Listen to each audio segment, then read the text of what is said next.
আসসালামু আলাইকুম। বিসমিল্লাহির রহমানির রহিম। আশা করি সবাই ভালো আছেন। গতকাল আমি ক্লাসটা আসলে নিতে পারিনি, একটু ব্যস্ত ছিলাম তাই। তো আজকে আমরা আবার জেনারেল ম্যাথে শুরু করব ক্লাস 9-10-এর অধ্যায় 5.2। গত ক্লাসে আমরা অধ্যায় 5.2-এর 28 নম্বর অঙ্ক পর্যন্ত আমরা করেছিলাম। এখন আমরা আজকে করব 32 নম্বর অঙ্ক। এর মাঝখানে যে 28-এর পরে 29, 30, 31, 32 এই যে তিনটি অঙ্ক আছে, সেই তিনটি অঙ্ক হচ্ছে সৃজনশীল। তো আমি সৃজনশীল অঙ্কগুলো সবগুলো একসাথে ধরবো, সেজন্যই আমি আগে সৃজনশীল বাদে যে কতগুলো অঙ্ক রয়ে গেছে অনুশীলনীর মধ্যে সেগুলো আমি আগে শেষ করব। তো আজকে অঙ্কটি হচ্ছে 32 নম্বর অঙ্ক। আমি আগে প্রশ্নটা পড়ি, তারপর আমি সমাধানের দিকে যাব। প্রশ্নটি হচ্ছে, নাবিলের বয়স যখন শুভর বর্তমান বয়সের সমান ছিল, তখন শুভর যে বয়স ছিল নাবিলের বয়স বর্তমান বয়স তার দ্বিগুণ। শুভর বয়স যখন নাবিলের বর্তমান বয়সের সমান হবে, তখন তাদের দুজনের বয়সের যোগফল 63 হলে প্রত্যেকের বর্তমান বয়স কত?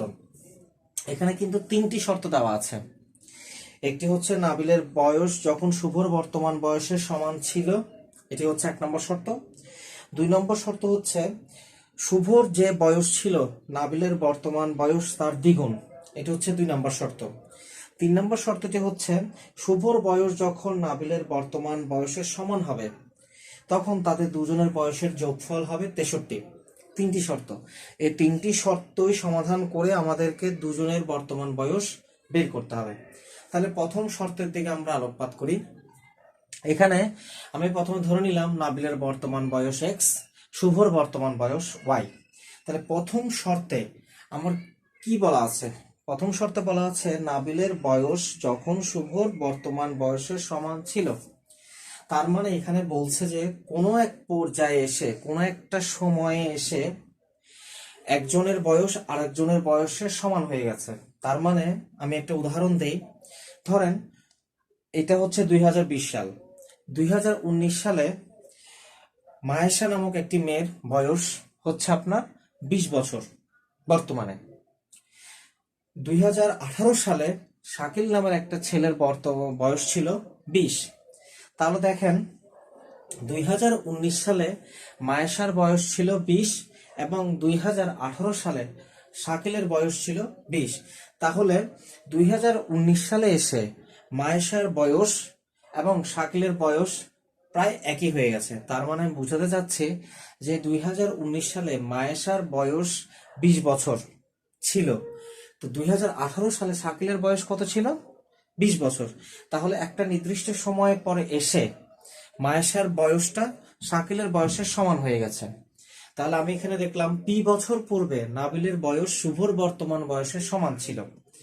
আমি শর্তটা বলার আগে বা লেখার আগে আমি আগে এই কথাটা লিখলাম।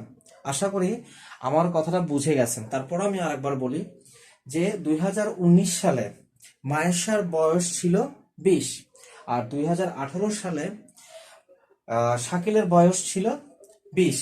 তাহলে একটা নির্দিষ্ট সময়ের মধ্যে এসে দুজনের বয়স একই রকম। তার মানে আমি বোঝাতে যাচ্ছি যে মায়েশা এখানে ছোট, মায়েশা বয়সে এখানে ছোট আর শাকিল এখানে বয়সে বড়। যেহেতু তারা একজন আরেকজনের বয়সে ছোট বড়, তাহলে আমি ধরেই নিলাম যে নাবিলের বর্তমান বয়স x এবং শুভর বর্তমান বয়স y।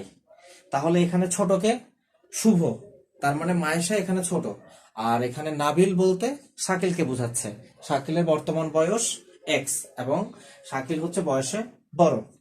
যেহেতু পি বছর পূর্বে বলে দিছি, তার মানে এখন থেকে কোনো একটা বছর পূর্বে যে দুজনের বয়স সমান ছিল, তার আমি সুতরাং লিখলাম কি যে y সমান x মাইনাস পি। y সমান x মাইনাস পি লেখার কারণ যে এখন থেকে মনে করেন এটা হচ্ছে 2020 সাল, তাহলে 2019 সালে এসেই কিন্তু দুইজনের বয়স সমান হয়ে গেছে 2019 সালে এসে। তার মানে 2019 সালে সমান কিভাবে হলো?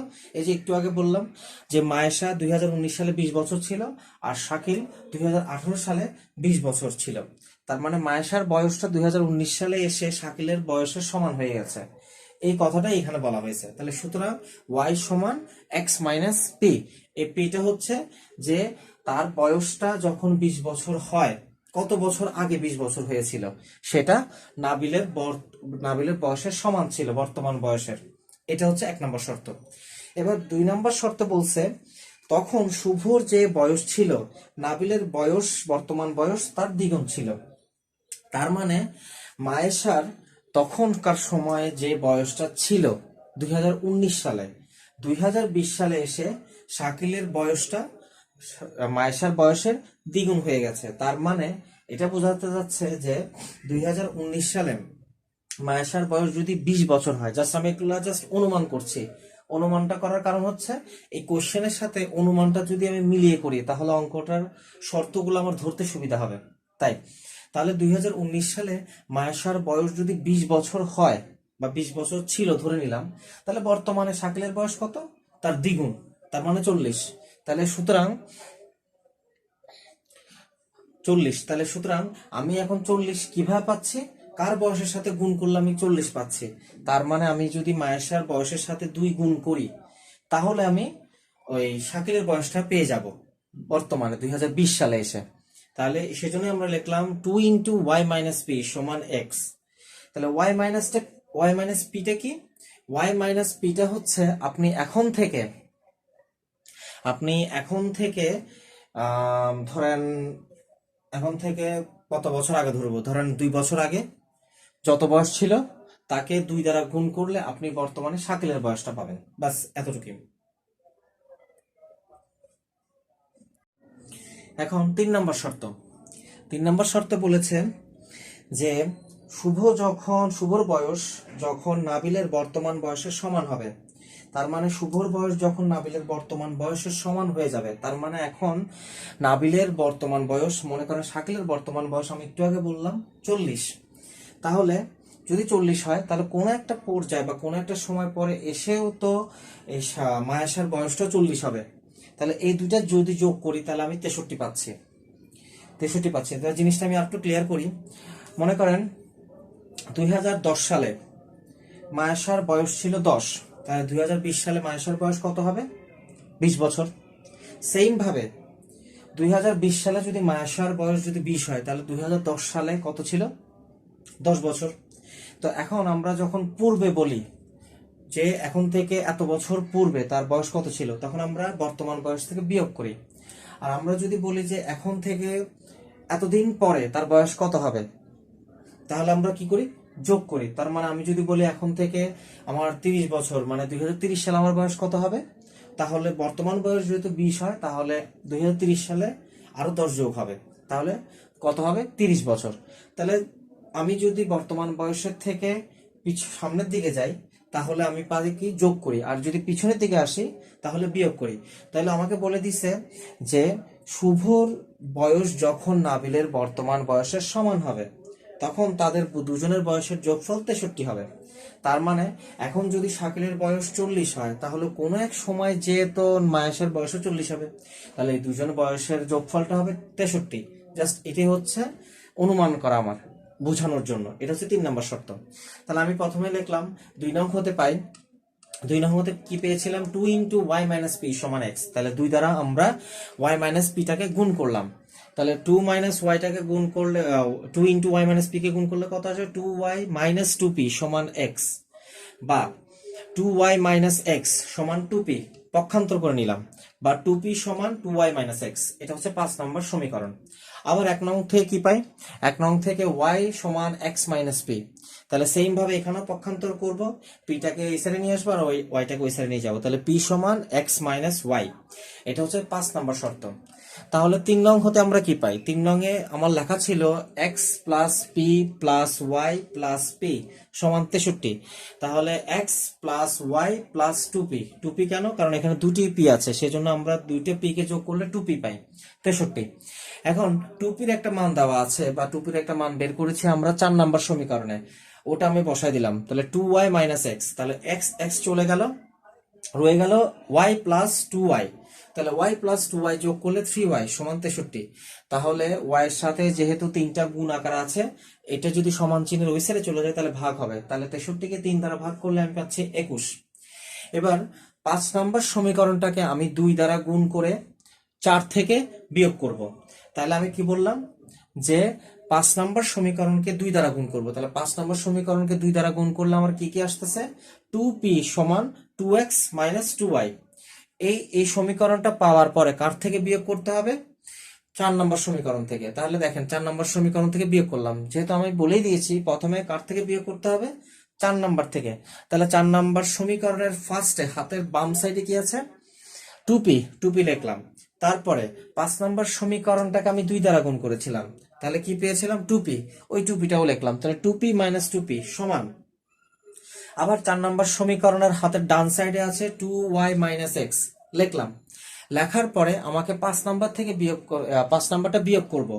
এবার বিয়োগ করলে যেহেতু আমি 5 নাম্বারটাকে 2 দ্বারা গুণ করেছিলাম, তাহলে 2x minus 2y, 2x minus 2y, যেহেতু আমি বিয়োগ করছি তাহলে মাইনাস সাইনটা মাস্ট বি চেঞ্জ হবে, তাহলে মাইনাসটা প্লাস হয়ে যাবে। তাহলে সেজন্য এই 2y এর আগে প্লাস চিহ্ন। তাহলে 2p থেকে 2p বাদ দিলে 0 সমান 2y, আর একটা 2y আছে, দুইটি 2y আছে, তাহলে 4y minus x minus 2x বিয়োগ করলে 3x। তাহলে এবার আমরা x টাকে পক্ষান্তর করলাম, x 3x সমান 4y। এবার এই y এর মানটা আমরা কোত্থেকে পেয়েছি, আমরা একটু আগে 3 নম্বর সমীকরণটাকে সমাধান করেছিলাম, 3 নং হতে পাই লিখেছি, এই যে 3 নং হতে পাই। এই 3 নং এ আমরা y এর মান 21 পেয়েছি, ওই y এর মানটা বসালাম, পেলাম 84। যেহেতু x এর সাথে 3টি গুণ আকার আছে, এই 3টাকে আমরা ভাগ করে দিব। তাহলে 84 কে 3 দ্বারা ভাগ করলে 28। তাহলে y এর মান হচ্ছে 21 আর x এর মান হচ্ছে 28। তার মানে এখানে আমি আগেই বলে দিয়েছিলাম যে এখানে বড় হচ্ছে নাবিলা, মানে নাবিল নাবিল হচ্ছে এখানে বড়, তার মানে শাকিল হচ্ছে বড়। আর ওয়াইটা ছিল আমার শুভ, আমি ধরে নিয়েছিলাম কি মায়েশা। তাহলে মায়েশার বয়স কত, 21। তাহলে একজনের বয়স 28 আর একজনের বয়স 21। কোনো এক সময় যে দেখবেন হয়তোবা 7 বছর পরে মায়েশার বয়স যখন 28 হবে, তখন বর্তমানে শাকিলের বয়স যা আছে তার সমান হয়ে যাবে। এই অঙ্কটার বিষয়বস্তু বা ঘোরানোর পেঁচানোর নিয়মটা হচ্ছে এটাই। যাক, এটাই হচ্ছে আমাদের আনসার। তবে আমি আশা করব অঙ্কটা আর একটু যদি মনোযোগ দিয়ে শুনেন আমার কথাটা, তাহলে হয়তোবা অঙ্কটা আপনার বুঝে আসবে। যাক, এবার আমরা পরের কোশ্চেনটাতে যাব। এবার তারপরে কোশ্চেনটি হচ্ছে 33 নম্বর। বাসে ওঠার লাইনে সোহাগের পিছনের যতজন দাঁড়িয়ে আছে, সামনে তার থেকে 2 জন বেশি দাঁড়িয়ে আছে। তার পিছনে যতজন দাঁড়িয়ে আছে সম্পূর্ণ লাইনে তার 3 গুণ যাত্রী। লাইনে কতজন যাত্রী দাঁড়িয়ে আছে, তাহলে আমরা একটু এখানে চিত্রের দিকে খেয়াল করি। দেখেন সোহাগ নিজে একটা জায়গায় মানে অবস্থান করছিল, ঠিক আছে। তো সোহাগের অবস্থানটা যদি আমি ধরে নেই আছে, মনে করেন আপনি যে জায়গায় অবস্থান করতেন সেটি হচ্ছে সোহাগের অবস্থান। এবার আপনি যখন এটাকে লাইন কল্পনা করবেন, তখন আপনার পিছনের দিকে ধরে নেন 3 জন, পিছনের দিকে আপনার 3 জন যাত্রী ছিল। তাহলে আমি এখানে ধরে নিলাম এক্স, বা এটা হইতে পারে যে আপনি সোহাগ, ঠিক আছে, আপনি দাঁড়িয়ে আছেন, তাহলে আপনার পিছনে আছে 3 জন। তাহলে এখন বলে দিচ্ছে আপনার পিছনে যতজন যাত্রী দাঁড়িয়ে আছে, মানে ধরে নিলাম 3 জন, তাহলে আপনার সামনে তার থেকে আর 2 জন যাত্রী দাঁড়িয়ে আছে। তার মানে আপনার সামনে কয়জন দাঁড়িয়ে আছে, 3 আর 2 5, টোটাল 5 জন আপনার সামনে দাঁড়িয়ে আছে। আর পিছনে কয়জন দাঁড়িয়ে আছে, 3 জন। তাহলে লাইনটাতে টোটাল লাইনে কজন দাঁড়িয়ে আছে, এই লাইনটাতে কজন দাঁড়িয়ে আছে টোটাল, দেখেন সামনে আছে 5 জন, পিছনে আছে 3 জন, তো তাহলে 8 জন, আর আপনি সহ একজন, টোটাল 9 জন। আবার বলতেছি, আপনি যে অবস্থানে আছেন সেই অবস্থানে আপনি নিজেকে সোহাগ কল্পনা করেন। তাহলে সোহাগ যদি আপনি নিজেকে কল্পনা করেন, তাহলে আপনার পিছনে 3 জন যাত্রী ধরে নিলাম। তাহলে আপনার সামনে কয়জন যাত্রী থাকবে, 3 যোগ 2, 2 জন বাড়তি থাকবে, তাহলে 5 জন যাত্রী। তাহলে আপনার সামনে হচ্ছে 5 জন, পিছনে হচ্ছে 3 জন, তাহলে কতজন, 8 জন, আর আপনি সহ একজন, টোটাল 9 জন যাত্রী। তাহলে দেখেন এখানে ওই 9 জন যাত্রীর কথাই বলা হয়েছে। তাহলে দেখেন ধরি x জন যাত্রী সোহাগের পিছনে দাঁড়িয়ে আছে, আর সামনে দাঁড়িয়ে আছে x প্লাস 2 জন, যেটা প্রশ্নে বলা ছিল। তাহলে শর্ত মতে সামনে কতজন দাঁড়িয়ে ছিল, x প্লাস 2, এবং x প্লাস 2 সামনে যখন ছিল, এই x প্লাস 2 জনের পরেই কিন্তু আপনার অবস্থান, ঠিক আছে, সেই জন্য 1। এবং এই 1 এর পরে মানে সোহাগের পরে কয়জন যাত্রী ছিল, x জন, ওই x জন। তাহলে টোটাল কতজন হয়, তিন গুণ, তাহলে বলেই দিয়েছে সম্পূর্ণ লাইনে 3 গুণ যাত্রী ছিল, তাহলে 3x। তাহলে দেখেন x প্লাস এক্স মানে 2x, আর 2 আর 1 যোগ করলে 3, তাহলে বা 2x প্লাস 3 সমান 3x। তাহলে 2x থেকে 3x বাদ দিবেন, কারণ 3x টাকে আপনি পক্ষান্তর করে নিয়ে আসছেন। তাহলে মাইনাস এক্স সমান -3, তাহলে x সমান 3। তাহলে টোটাল লাইনে কতজন ছিল, তাহলে লাইনে মোট কতজন যাত্রী ছিল, তাহলে লাইনে মোট যাত্রীর সংখ্যা 3 ইন্টু 3, কারণ আপনি একটু আগে আপনাকে প্রশ্ন বলে দিয়েছে যে টোটাল যাত্রী ছিল বা লাইনে যাত্রী সংখ্যা ছিল 3 গুণ। তাহলে আপনি এক্স এর মান মানে এক যাত্রী সংখ্যা পেয়েছেন কত, 3 জন, তাহলে ওটাকে 3 গুণ করলে আপনি টোটাল যাত্রী সংখ্যা 9 জন পেয়ে যাবেন। এটাই হচ্ছে আমাদের নির্ণয় উত্তর। এবার আসেন পরের অঙ্কটি। পরের অঙ্কটি খুবই বুঝার জিনিস রয়েছে। এখন আপনারা যদি না বুঝে অঙ্কটা করেন তাহলে এটা কোনো কিছুই বুঝবেন না, আগা মাথা কিছুই বুঝবেন না। এটা বলতে পারেন যে সায়েন্সের স্টুডেন্টরা মোটামুটি ভালো বুঝবে, কারণ সায়েন্সের হায়ার ম্যাথের একটা চ্যাপ্টার আছে, সেই চ্যাপ্টারের সাথে এটার পুরোপুরি মিল, এই চ্যাপ্টারের সাথে অঙ্কটা পুরোপুরি মিল রয়েছে। তো সায়েন্সের স্টুডেন্টরা ভালো বুঝবেন, যারা জেনারেল ক্লাসে বা সায়েন্সের স্টুডেন্ট না তারা একটু বুঝতে অসুবিধা হবে। তো সেই জন্য আমি বলছি যে পরের অঙ্কটা আমি যখন করাবো একটু কেয়ারফুলি শুনবেন, তাহলে আপনি এই জিনিসটা বুঝতে পারবেন। ওকে, এবার আসেন পরের অঙ্কটিতে। এবার আমরা পরের অঙ্কটির প্রশ্নটা পড়ি। সবুজ 3টা 30টার সময় বাসা থেকে ড্রয়িং ক্লাসে গেল। সে যখন স্কুল থেকে বাসায় ফিরছিল তখনও মিনিটের কাঁটা খাড়া নিচের দিকে ছিল। মিনিটের কাঁটা খাড়া নিচের দিকে বলতে ঘড়ির মধ্যে 3টা কাঁটা থাকে, একটা হচ্ছে ঘন্টা, মিনিট, সেকেন্ড। তা আমি এখানে জাস্ট মিনিট এবং ঘন্টার কাঁটাটা দেখালাম। দেখেন 3টা 30 যখন বলছে তখন এই মিনিটের কাঁটাটা কোথায় ছিল, 6 বরাবর মানে 30 বরাবর। আর এই যে ঘন্টার কাঁটা যেটা দেখতেছেন সেটা কিন্তু 3 বরাবর ছিল না, আবার 4 বরাবরও ছিল না, 3 এবং 4-এর মাঝামাঝি জায়গায়, তবে 4-এর দিকে একটু কি বেশি ঝুঁকেছিল। তো এই জায়গায় যখন ছিল তখন খাড়া নিচের দিকে ছিল, কিন্তু 3টা 30টার তুলনায় দুটি কাঁটার মধ্যবর্তী দূরত্ব 15 ডিগ্রি কম ছিল। এই জায়গায় প্রশ্ন একটু ভুল আছে, 15 ডিগ্রি কম হবে না, এখানে হবে 30 ডিগ্রি কম ছিল। তাহলে সবুজ স্কুল থেকে বাসায় কখন ফিরেছিল, তাহলে আমাদেরকে এখন প্রথমে যে কাজটা করতে হবে সেই কাজটি হচ্ছে যে এই যে 3টা 30-এ যে 3টা 30 যে টাইমটা দেওয়া হয়েছে, সেই 3টা 30 টাইমটার মধ্যে ঘন্টা এবং মিনিটের কাঁটার মধ্যবর্তী কোণ কতটুকু সেটা আমাকে দেখাইতে হবে। তার মানে এখানে এই কোণটার মান কত সেটা আমাকে দেখাইতে হবে। তো সেটা দেখানোর জন্য আমাদের যেটা করতে হবে, 3 এবং 6 এর মধ্যবর্তী কোণ, এই 3 যদি ঘন্টার কাঁটাটা 3 এবং 6 এর মধ্যবর্তী কোণটা কত, যদি কোনো কারণে ঘন্টার কাঁটাটা 3 বরাবর এবং মিনিটের কাঁটা যদি 6 বরাবর থাকে, তাহলে কোণটা কতটুকু হবে আমরা স্পষ্টভাবে বুঝতে পারছি, 90 ডিগ্রি হবে। কারণ স্বাভাবিক, আপনি কল্পনা করেন, দেখেন যে বরাবর 90 ডিগ্রি কোণ হবে, এবং বিয়োগ ঘন্টার কাঁটার কৌণিক সরণ। কৌণিক সরণ বলতে এই ঘন্টার কাঁটার কৌণিক সরণটার কথা বলতেছি। ঘন্টার কাঁটার কৌণিক সরণটা কি, দেখেন যখন ঘন্টার কাঁটাটা আস্তে আস্তে ঘুরতে থাকবে, যখন মানে আমি এটা বুঝাতে যাচ্ছি 3 এবং 4 এই দুইটার মাঝখানে কয়টা ঘর আছে, মানে কয়টা কাঁটা আছে, 5টা। প্রত্যেকটা কাঁটা এই ঘন্টার কাঁটাটা যখন প্রত্যেকটা কাঁটাটাকে অতিক্রম করবে তখন 6 ডিগ্রি ব্যবধানে অতিক্রম করবে।